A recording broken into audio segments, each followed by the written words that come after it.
Você quer o quê? Você quer aquele feno, né? PET, né? Fácil de manipular, ou você quer aquele feno que dá mais trabalho, porém é aquele feno campeão? Aí a gente vai propriamente para os cruzamentos, né? Quando essa seleção começa a ser feita. Então a gente vai começar a entender que o genótipo e o fenótipo vem a parte agora divertida, que é misturar isso, você chegar nas cruzas que você quer. O princípio é justamente esse, você escolher as plantas que têm as características que você realmente deseja. Então aí Sim. que começa a grande brincadeira. Aí que começa, né? Então a gente selecionou 2 plantas ali. Imagina que loucura isso, você saber que você tá equalizando as características que você mais gosta. E aí, cara, o jogo muda completamente, né, Tiagão? Ó, pra completar a aula de hoje, olha ali. Ó o pozinho, ó o pozinho. Esse vídeo tem o oferecimento de Ganza App, Suruma Jardinagem, Flora Urbana, Flower Mind. Eu escolhi esse tema aqui, cara, porque eu acho que ele é muito simbólico, porque aqui a gente está juntando o que há de melhor em todo o processo que você faz e levando isso à última potência. Então você vai descartando ao longo dos teus processos, ao longo dos teus ciclos, aquilo que não funciona ou que não funciona para você, e você vai ajustando ali, né? Com conhecimento você vai chegando num aprimoramento tanto ambiental, genético, e você vai chegar naqueles melhores resultados, que vai tornar a tua experiência com a nossa plantinha de outro patamar, né, Churuganja? Com certeza, Natural, com certeza. O que eu penso, assim, com respeito a isso, é que pra quem tá chegando, né, Natural, principalmente pra quem tá... Muita gente chegou nova no canal recentemente aí, sempre todo mês tá chegando gente nova aí na cultura. Parece coisa de outro mundo, né? Genótipo. Fenótipo. O que é isso? E quando a gente tem contato com essa informação pela primeira vez, parece uma coisa de outro mundo. Mas eu sempre costumo, quando eu penso no cultivo e aulas como essa, né, eu lembro muito da matemática. Quando a gente estudava, né, na escola, as primeiras contas que apareciam, parecia que a gente, nossa, como é que eu vou conseguir resolver isso? Quando chegava no final do ano, você tava fazendo equação de primeiro grau, segundo grau e já tava avançando. A mesma coisa são para esses conteúdos, pessoal. Pode até parecer complicado, né? Mas eu tenho certeza que vocês vão conseguir aprender e se desenvolver, porque vocês estão no lugar correto para aprender, que é a Natural TV. Vamos desmistificar então, né? Então, Tiagão, vamos primeiro separar a questão do genótipo e do fenótipo. Então vamos entender o genótipo como se fosse ali o que está escrito dentro do DNA da planta. Aquele conjunto de informação que vai definir o que ela pode vir a ser. A gente está falando mais ou menos como se tivesse um manual de instruções dessa planta, dessa genética, que vai definir algumas características, como a coloração dela, a altura dela, né? A questão de porte, vai definir questão de produção de resina, a produção química que ela vai ter ali ao longo do processo, vai também definir questão de resistência à planta, a pragas, a intempéries, a tempos diferenciados, e também, muito importante na hora do cultivo, é o tempo de maturação, o tempo de floração dessa planta. Então, Tiagão, quando a gente fala de genótipo, a gente está falando o que a planta, no seu DNA, pode vir a ser, né, cara? Exatamente. Ou seja, Natural, vamos fazer uma analogia que eu gostei muito que o Siddhartha Ribeiro, né, fez, foi o seguinte, os cães, né? Boa. Os lobos. Então, os lobos eram as landrace, né, podemos dizer. Perfeito. E aí a gente tem os cães, que são a domesticação dos lobos. São as genéticas ali. Então, cada, né, raça de cão é como se fosse uma genética diferente. Então, é basicamente isso. E ali, né, o Natural, temos o fenótipo, né, que é aquela personalidade que o cão tem daquela genética ali, né, daquela raça. Ele vai ter ali as suas variações dentro de um limite conhecido, né? Isso. E assim, explica mais assim para a galera entender agora essa questão do que é o fenótipo, né? Por fora. Então, se a gente entender o genótipo como se fosse o DNA, o que está escrito de código de informação dessa planta, a gente vai entender o fenótipo como o que ela realmente vai virar. Ou seja, isso aqui o fenótipo vai ser o resultado do ambiente com esse código genético. Então, vai influenciar a luz, o solo, a nutrição, o VP TD, né, temperatura e umidade ali, se a planta teve estresse ou não. Então, tudo isso vai conversar com esse DNA e aí pode despertar ou não partes desse código genético. Então, o ambiente vai fazer com que você ative ou deixe aquele código em dormência, vamos dizer assim, né? Então, vamos pensar, o genótipo é o conjunto completo do gene da planta, o manual de instrução, e o fenótipo vai ser o que ela pode vir a ser de desenvolvimento dessa instrução conforme a relação com o ambiente também, né, Churu? Com certeza, porque cada ambiente ela vai fazer o quê? Vai trazer características, né, ali daquele local de cultivo. E aí, inclusive, em outras aulas passadas, né, Thiago Reis, ele inclusive deu a dica, né,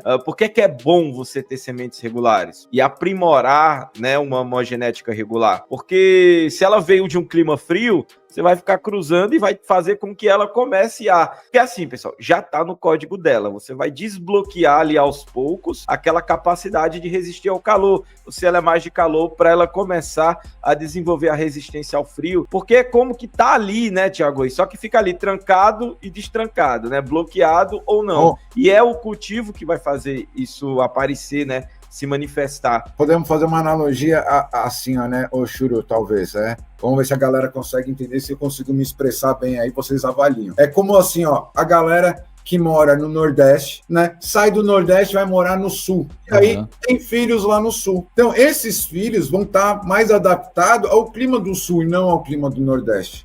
Não é porque... os pais vieram do Nordeste que vai estar adaptado ao clima do Nordeste, né? Pode adquirir os costumes, mas não vai estar adaptado, vai estar muito mais adaptado ao frio, provavelmente, né? E assim, a sucessão dos filhos vão estar mais adaptados. Ô, Tiagão, e essa tua explicação faz a gente entender por que duas plantas, às vezes da mesma genética, quando você estoura a sementinha ali, são irmãs, vão ter ambientes parecidos, elas se tornam tão diferentes, né? É isso que a gente vai começar a entender desses fenótipos da mesma genética, né? Aí a gente volta ali, né, na questão das raças dos cães, quando você tem aquela ninhada, que você tem aquele cão que é mais guarda, mais agressivo, de caça, né? Que é aquele cão mais de trabalho e tal, e tem aquele cão que é mais bundão, que é mais brincalhão, que é mais medroso, que é um outro... Cão de companhia, né? Que é o cão de guarda e o cão de companhia.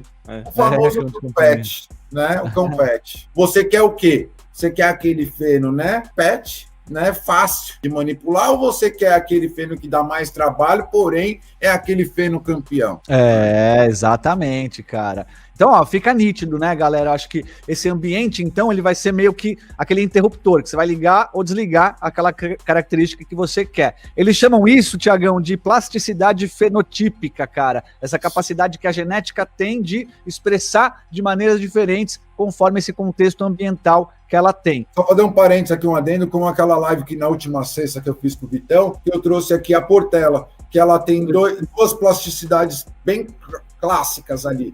Nesse caso da Portela, ela pode vir com um porte de estrutura ali mais índica, né? Ou seja, mais arbustiva, ou ela pode vir com um fenótipo mais de sativa, ou seja, mais entre nós mais espaçados, né? Com aqueles budzinhos menor, mais bolinha, ou seja, ela tem essa variação, mas o sabor e potência acaba sendo igual, só muda só essa estrutura da planta, basicamente, porque é uma coisa muito bem mapeada e já selecionada, onde que só tem essas possibilidades conhecidas ali dentro do que foi feito, não é? Exatamente, é muito bacana, né? Aí a gente vai propriamente para os cruzamentos, né? Quando essa seleção começa a ser feita, então a gente vai começar a entender que o genótipo e o fenótipo vem a parte agora divertida, que é misturar isso, você chegar nas cruzas que você quer. Então, quando a gente está falando de cruza, a gente vai falar aqui, né?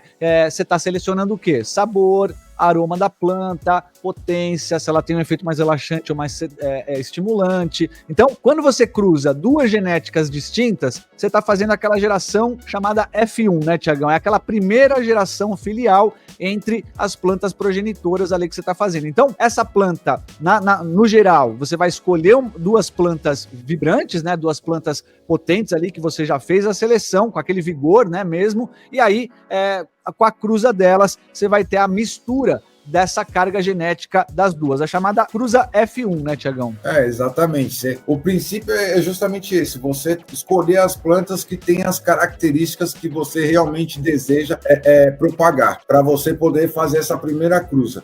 Às vezes você até tem, o natural, uma planta ali, com uma genética, vamos supor, que ela é muito suscetível a um tipo de doença, mas a outra, ela é bem resistente a essa doença. Sim. Então, o que você vai buscar? Cruzar elas e selecionar a partir dessas que foram geradas, quais adquiriram essa característica de resistência, mas preservaram ali os terpenos e os canabinoides daquela que era mais suscetível a essa doença, para trazer uma vitalidade para essa variedade em questão, né? Então, aí que começa a grande brincadeira de melhoramento genético de fato. Aí que começa, né? Então a gente selecionou duas plantas ali com características que você quer misturar. Aí, essa primeira geração F1 vai se dar. Você pegando duas dessa F1, você vai começar a gerar a segunda geração de cruzas. Então, você vai para F2, pode ir para F3, F4. E como o Tiagão falou, né, Churu? É agora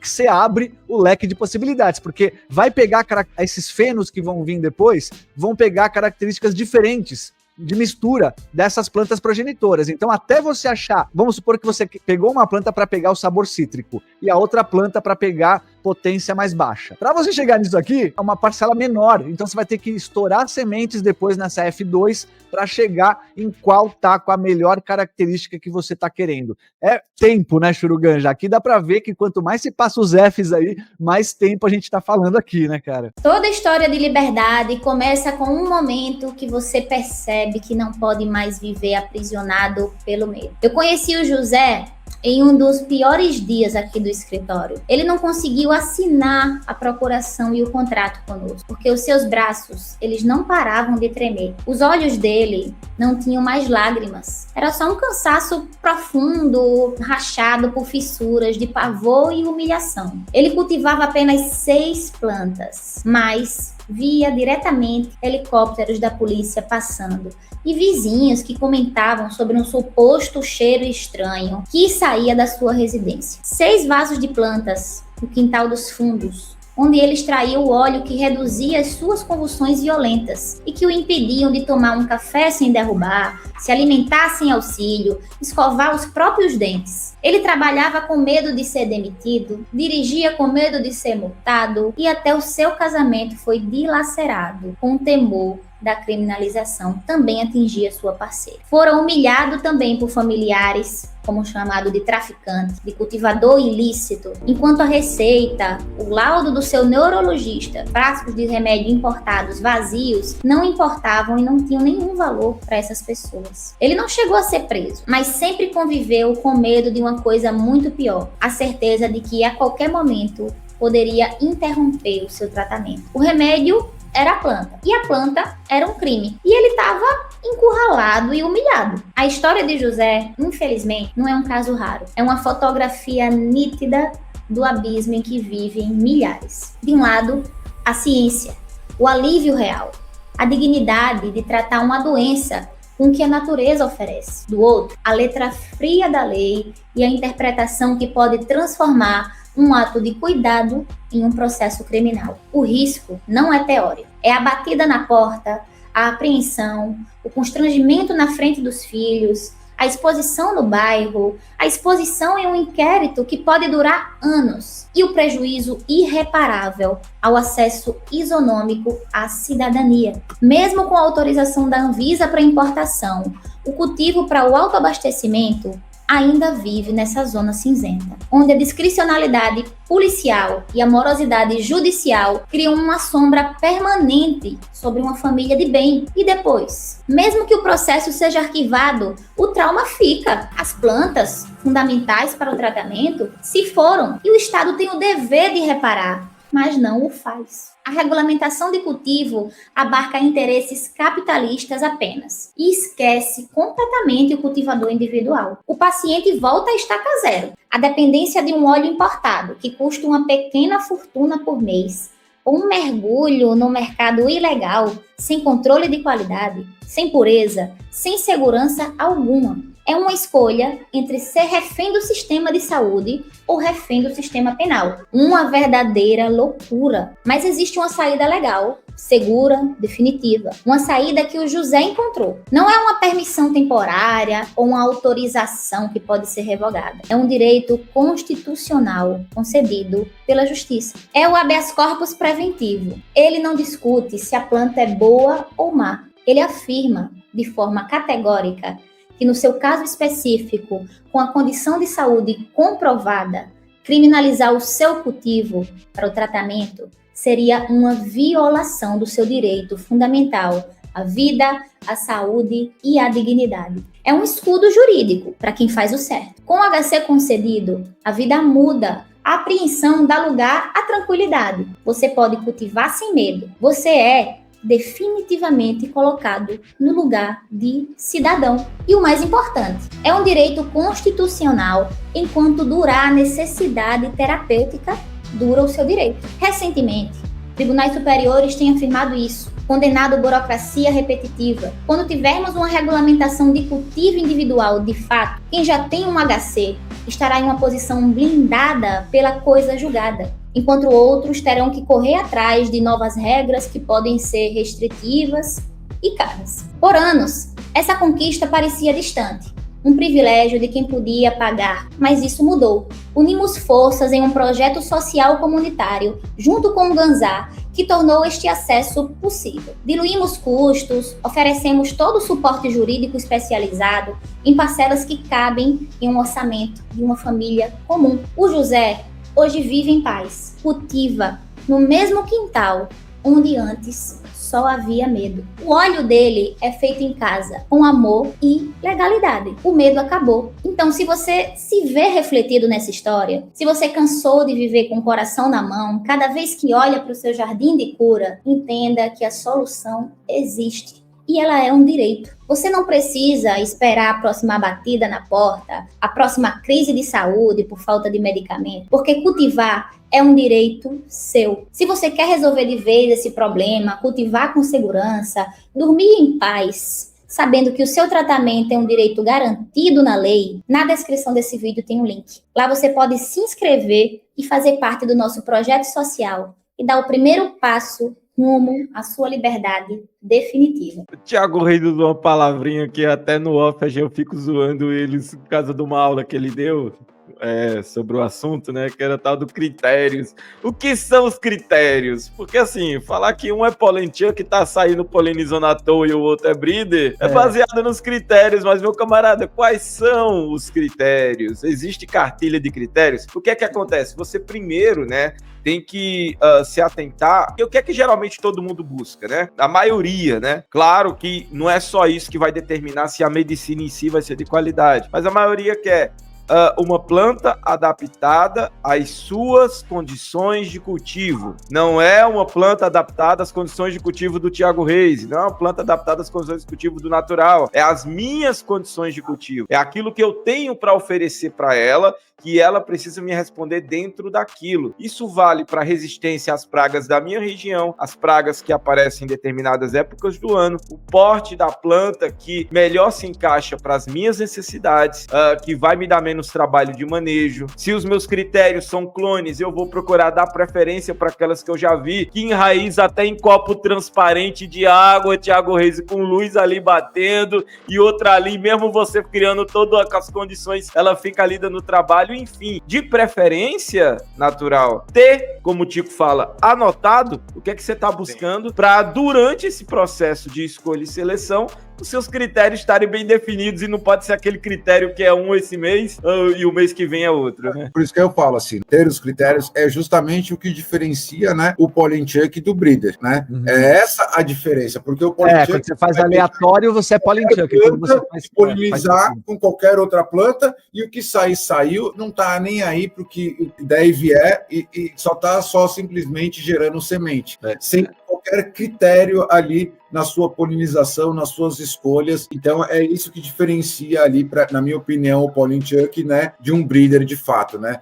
Por mais que você esteja começando, você pode começar com uma visão, um pensamento e uma ação de breeder, sim, mesmo de forma amadora, de hobby, né, doméstica, caseira, né, você pode sim, mas você precisa estabelecer quais são esses seus critérios e o deles. É demais, hein, galera? É muito legal. Beleza? Bom, então acho que tá ficando nítido aí essas diferenças, né?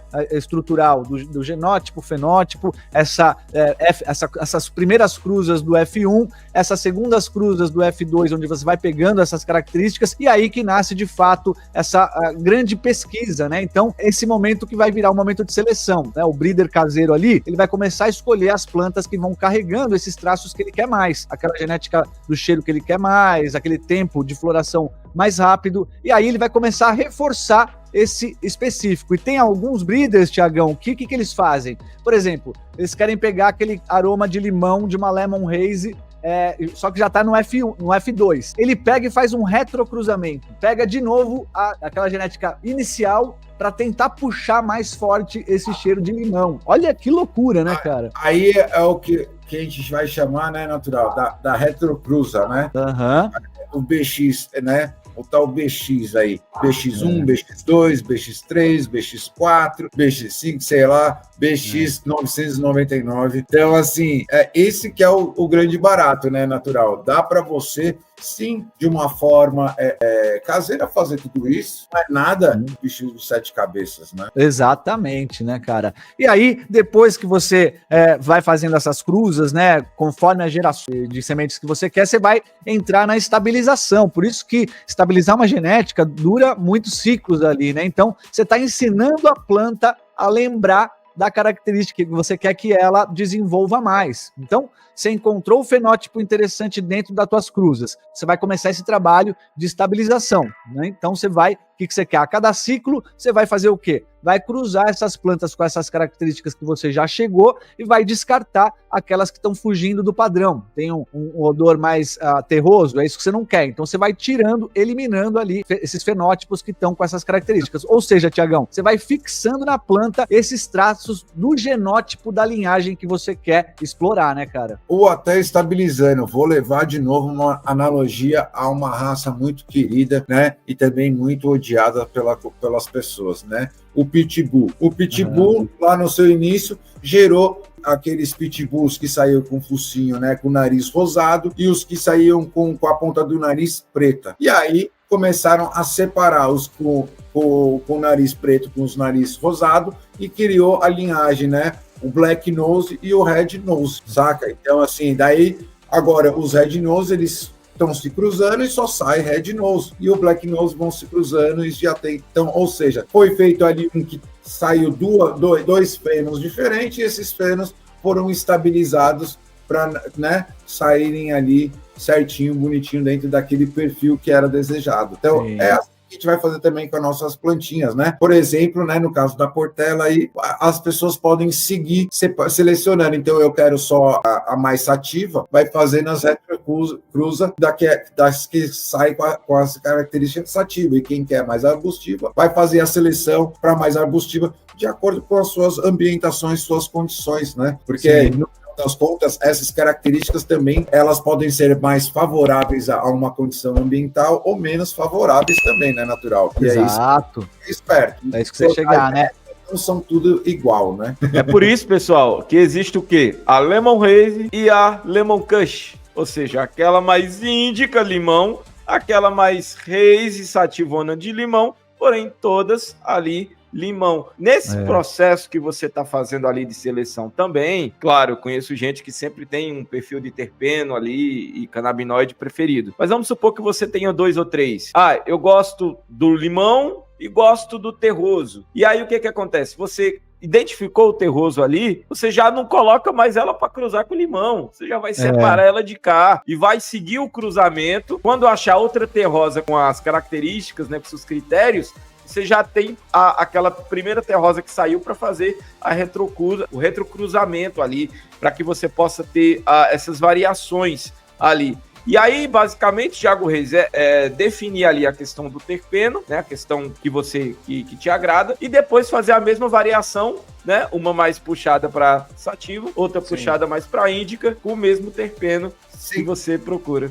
É muito seguindo essa analogia, né? porque dentro do Red quanto do Black Nose, você tem os caramelos, você tem os albinos, que são os brancos, você tem os azuis, que são aquela tonalidade cinza, você tem os tigrados. Então, assim, até você ter uma linhada onde que vai sair só, né, os de pelagem preta. Percebem o trampo que é, galera, de seleção, de observação, de teste, né? Aqui vai muito tempo, né? E eles trazem também uma problemática que pode acontecer nesse percurso quando você está ali cruzando espécies com consanguinidade parecida, né? Eles dizem que acontece uma parada que chama endogamia. Então, cruzar sempre esses indivíduos muito próximos vai causando uma redução do vigor e também pode aumentar vulnerabilidade à praga. Então, o que eles fazem nesses casos também, né? Alguns breeders, eles vão equilibrar essa seleção com diversidade genética. Então, eles vão manter a essência da planta, mas eles podem fazer o que chamam ali de outcrossing, né? Que é manter o vigor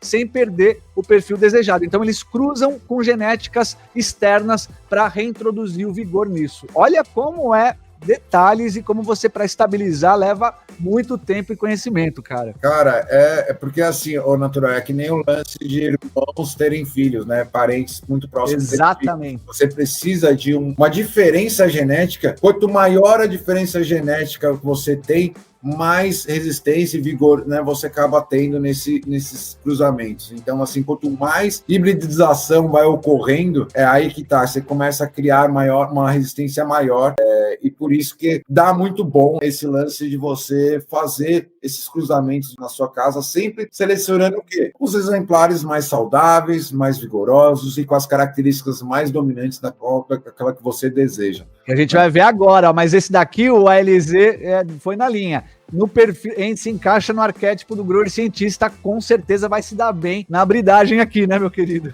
O intuitivo vai ser classificado como um Polinchuk. Vai ser, né, cara? Aí a gente vai exatamente para o que o Thiagão introduziu, né? E o que a gente vai querer selecionar dessa planta, né? É o cheiro, é o tempo que ela vai ter de floração ali, de maturação mais rápido ou mais demorado, é uma estrutura mais alta se você está no outdoor, ou uma estrutura mais compacta se você está no indoor e tem pouco espaço, né? Então, todas essas características é o que a gente vai estar de olho na escolha desses fenótipos que você está selecionando e fazendo as cruzes ali nessas gerações, né, Churu? O difícil é gabaritar esse vestibular, velho. O difícil é você conseguir gabaritar esse vestibular numa única cepa. Mas repetindo, né? É aquilo que vai se adequar às suas condições de cultivo, né? A gente não tá falando aqui de genéticas comerciais que o pessoal faz, né? Nós estamos falando aqui de um cruzamento ali para o seu uso medicinal, que você mesmo vai fazer para você, onde você é o destinatário final ali daquela planta. E aí, como é que eu acho que é interessante, natural? É tratar esse processo, ver se você tem ali o perfil, você vai gostar de fazer, mas tratar esse processo como se trata um hobby, como se trata uma coisa que você gosta de fazer, aquela coisa que você vai assim, ó, vai praticar ali 5, 10 anos e vai estar sempre ali.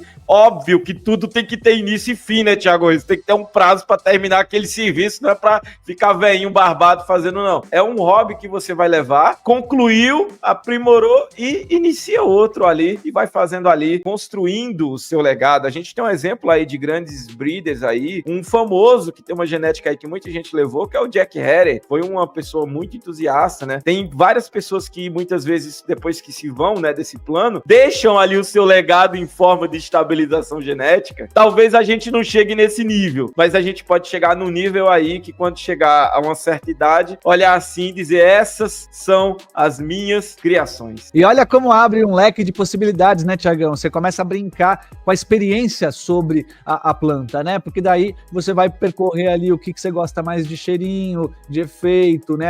E daí, cara, você vai escolher aquela genética, vai chegar nela com as suas próprias mãos. Imagina que loucura isso, você saber que você está equalizando as características que você mais gosta. E aí, cara, o jogo muda completamente, né, Thiagão? Cara, completamente, cara. Porque, assim, a questão toda é que você vai ter uma planta mais fácil de você cultivar, né? A semente mais fácil de germinar. Então, assim, tudo vai ser melhor. Assim, a planta vai estar mais adaptada, ou seja, ela vai conseguir te entregar um resultado melhor, né? Sem você ter tanto trabalho. Então, só tem vantagem você estar fazendo isso. Dá mais trabalho? Ah, mas daí eu vou perder... Mano, você não está perdendo um ciclo. Você está ganhando diversos outros ciclos com mais qualidade do que aquele que você está fazendo. Então, assim... você facilitar a sua vida e proporcionar uma qualidade maior ali na genética que você está trabalhando, que você está consumindo, né? Não sofrer tanto, né, natural, no final do dia. E ó, a gente vai fechar a aula falando aqui o comentário do Kazuo aqui, né? E dá para fazer com pouco, né? A gente sempre pensa que esse tipo de trabalho é um trabalho que vai exigir muita coisa, um laboratório, né? Tem algumas questões, claro, que a gente tem que levar em consideração, mas você pode praticar isso em pequena escala, reservar um espacinho ali para fazer, né, ter ali com pouco, você consegue já começar a desenvolver. Então, o que a gente pode pensar? Primeira ferramenta, espaço controlado, né, Tiagão? Aqui você tem que ter essa separação do ambiente para você ter uma noção de temperatura, umidade, troca de ar, porque você vai fazer vários cruzamentos ali e o ambiente não pode ser um estressante para a planta. Pelo contrário, ele tem que estar todo equalizado, né? Cara, tem que estar tudo, mano, certinho. A questão também, né, de você, aonde você vai manipular, né, para fazer essa higienização, a asepsia das sementes, para fazer esse armazenamento, tem que estar num espaço limpo, né? Não é fazer isso num ambiente todo sujo, né? Você precisa ter essa atenção, porque assim, lembra, você está fazendo algo para você ficar independente, né? É para o seu autoconsumo. Então, a produção de semente é muito, e você vai precisar guardar essas sementes a longo prazo. Então, qualquer vacilo aí, você pode acabar perdendo as suas sementes por bobeira. Por mais que não é uma questão comercial, né? Mas você precisa também ter esses cuidados e essa atenção para você não perder, né, as suas sementes, porque assim, realmente, né, não é um trabalho também assim, né, de se jogar fora, né?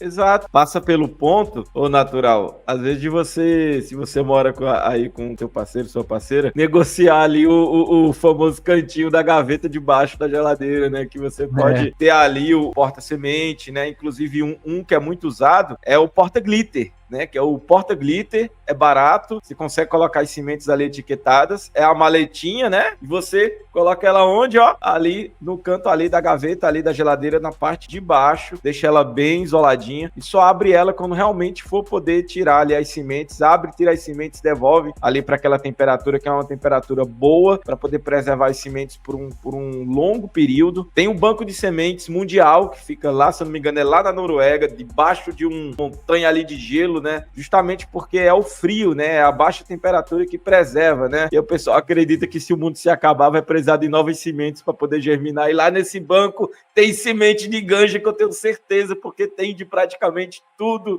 Então é isso, é preservar esse ouro, né? Porque semente, Thiago Reis já falou uma vez, é ouro. É ouro mesmo, né, cara? Ó, segunda coisa que você vai ter que ter aí, cara, é aquele perfil do grower cientista, né? Porque você vai precisar registrar. Então, etiqueta, nomear cada planta, anotar as datas que você está fazendo cada procedimento, né? As características que você está colhendo daquele fenótipo. Então, esse diário genético da linhagem que você está desenvolvendo, porque sem ele você vai ficar só na lembrança e não vai ter a certeza do dado. Então, anotar é fundamental, né, Tiagão?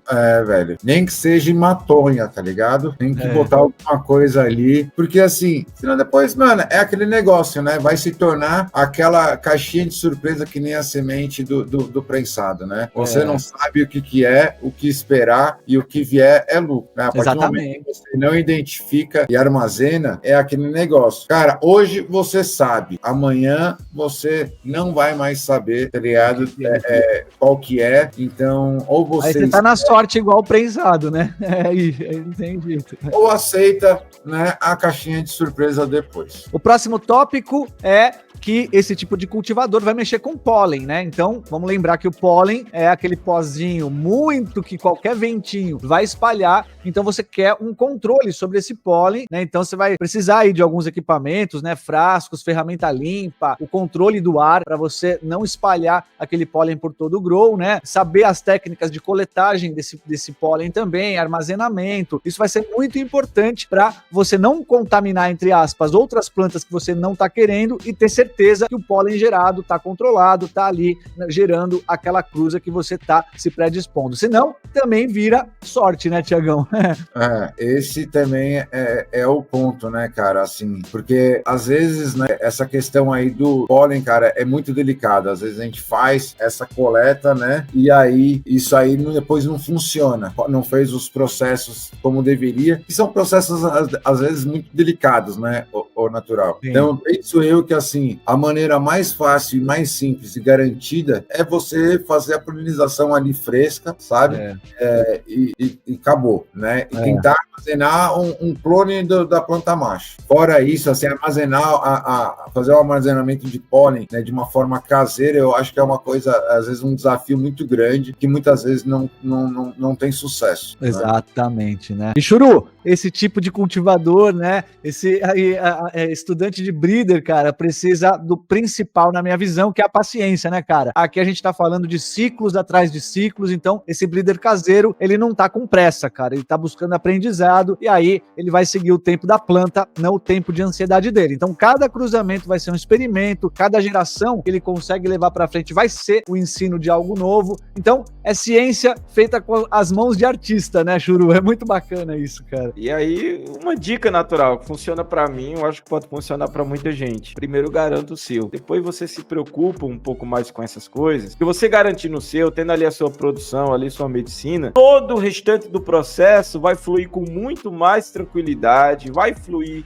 sem pressa, vai fluir de uma maneira realmente orgânica. Eu vou falar aqui por baixo, 3 anos aí. O que é que eu penso, né, com respeito a isso também, o Natural Mystic? Quando você organiza bem o seu espaço para fazer o seu estudo e suas cruzas, não precisa ter plantas enormes. Uma vez que você já identificou que a planta adquiriu as características que você quer, você já viu ela ali com vegetativo de 2 meses, ali com porte, com a estrutura, passou por alguns perrengues, tá dentro ali dos seus critérios, é o cloninho. Quando for produzir as sementes, vai ali na garrafa PET ali, ou no vaso ali de 1 litro, 2 litros, fazer o cruzamento só para separar, porque você já viu aquela planta grande e não é preciso você ficar vendo ela todo dia, o tempo todo. Você já viu ela, já sabe como ela é. Tirou o clone e na hora para poder, né, fazer o cruzamento, usar plantas pequenas, só com top bud, né, Thiago Reis? E um top bud aí de mais ou menos aí, negócio de meio palmo, já dá muita semente, que você já vai poder fazer esses cruzamentos, fazer esse armazenamento sem precisar ficar com planta grande, cruzando planta grande, porque o que você precisa é primeiro saber como ela é. Já viu?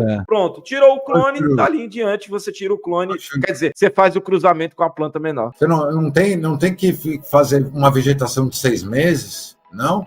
Dá pra...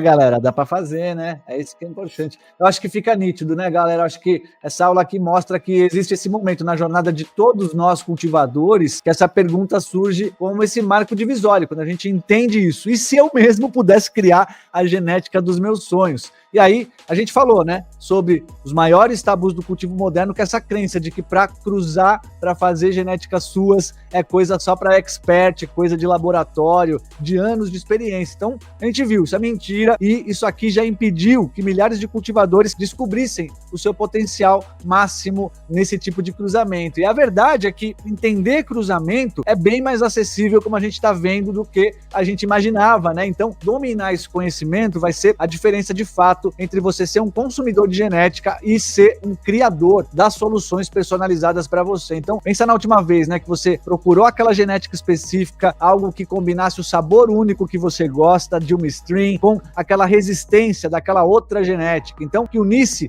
o tempo de floração rápido que você precisa com aquela variedade de potência excepcional de uma outra genética. Então, você provavelmente descobriu que essa combinação exata para você simplesmente não existe no mercado. E é aqui que às vezes você se frustra. Então, a psicologia por trás desse problema, ela é profunda, né, Tiagão? A gente se condiciona a ser consumidor e nem pensa que você pode ser um criador de uma genética, né? Então, você vai só aceitando o que está disponível e aí você não cria o que você de fato precisa, né, Tiagão? Mas, galera, vamos ao seguinte, vamos pensar assim, se vocês pudessem reescrever essa programação, porque, assim, a gente tem 3 mitos que ficam ali na nossa cabeça, travam, né, o nosso potencial genético ali, que é o primeiro mito que eu falo que é o seguinte, cara, você precisa de um laboratório para poder fazer isso. Cara, mentira. Os melhores breeders, começaram num espaço mínimo, e nem o seu aí, mas eles tinham aquele conhecimento máximo, né? A ferramenta mais importante ali não é o seu microscópio propriamente, cara, mas é o entendimento desse conhecimento. O segundo ponto, cara, que a galera tem que quebrar ali, né? Que vou levar anos para conseguir ver esses resultados. Cara, ilusão. Com métodos corretos, né, o método certo, em 2 ciclos aí, você já está ali colhendo os frutos dos seus primeiros cruzamentos. É certo isso, cara. E aquele terceiro mito, né, que a galera tem muito na cabeça, muito complexo. Cara, engano de vocês, cara. Cruzar, né, é uma coisa extremamente natural. A complexidade está em fazer isso com propósito e consistência. Isso que às vezes é complexo, né? Você ter aquela rotina de trabalho. Mas se você não domina isso, saiba que tem ali um custo para você chegar nesse domínio, né? E sabe qual é esse custo? Dominar essa habilidade total que você... Aquela limitação do potencial da medicina das suas plantas, né? Aquelas oportunidades perdidas em criar algo novo, ou aqueles anos de cultivo ali sem aquelas genéticas adaptadas para o seu cultivo. Para completar a aula de hoje, olha ali, o nosso querido Vision Grower está aplicando uma polinização controlada. Olha lá, olha o pozinho saindo. Olha quanto que sai de... Olha, pegou o cotonete, né? Pegou uma florzinha ali do macho. Olha lá, olha o pozinho. E daí vem a primeira cruza. Se ele estiver fazendo lá de plantas que ele separou, ele vai estar fazendo F1. Deixa eu ver o que ele fez aqui. Acho que deve ter, ó. Olha lá, ciclo FIS, o Fenorante das genéticas. Tá aqui, ó. É uma OJ Kush com uma pagoda. As cruzas dele aqui, ó. Então ele selecionou um macho para cruzar com essas fêmeas, vai fazer o F2 para abrir agora essa questão do leque genético aí e achar qual que é incrível. Mas olha que coisa linda, hein, Tiagão? Aqui fica bem nítido. Bom vídeo mesmo, hein, Vigião? Tamo junto, meu querido. Cara, top demais. É isso, daqui a pouco vai ter sementes, né, mano, para poder perpetuar isso aí durante um bom tempo e com certeza vai sair coisas extraordinárias, né? Porque a gente já viu acontecendo isso, né, natural, das genéticas dele. Então, vem coisas novas por aí. É isso, cara. É medo, né? Porque o difícil só existe porque falta de conhecimento. Com conhecimento certo, tudo fica fácil, né? Então, e, ó, esse vídeo me traz duas coisas dessa polinização que é muito bacana. A primeira delas é, olha só, tem 2 ou 3 saquinhos de pólen e olha a quantidade que tem de pólen nesses 2, 3 saquinhos. Então você imagina, né, galera? De fato, a polinização ela pode ser, né, descontrolada. Então, de fato, imagina uma planta macho inteira, quanto que produz de pólen. Tem a foto do macho aí também, ele falou. Vamos ver. Deixa eu ver. E outra coisa, antes de passar, só outra coisa, Pedrão, que olha o ponto que ele escolheu para fazer a polinização. Não é no começo da flora total, o bud já está formado, mas você repara que tá todos os pistilinhos praticamente brancos. Então é a hora ideal aqui para ele vai ter todo o resto de flora para ela maturar, aquelas 6 semanas de boa, né? Se ele faz isso muito antes, ele perde volume de semente porque vai ter poucos pistilos. Se ele faz isso muito depois, já vai ter pistilinho maduro que não vai gerar semente. Aqui, todos esses parzinhos de pistilo vão gerar semente, né, Tiagão? Cara, é esse lance, né, velho? Você tem que esperar a inflorescência realmente dar a sua graça, exatamente na 4ª semana ali de flora. Eu diria assim, né, ô Vísio, tecnicamente no meio da floração da planta mãe, né? Isso. Porque tem plantas mães que vão ter uma inflorescência mais longa. Bem bacana, vamos ver o macho. Eu acho que tem mais foto aqui, ó. Aqui de novo, ó. Olha só, é muito bacana, cara, ó. Pozinho mesmo, ó. Nossa. Da hora, hein? Joga por lá. Cotonete, né? É isso, ó. Se você tem um ambiente. Olha lá, ó.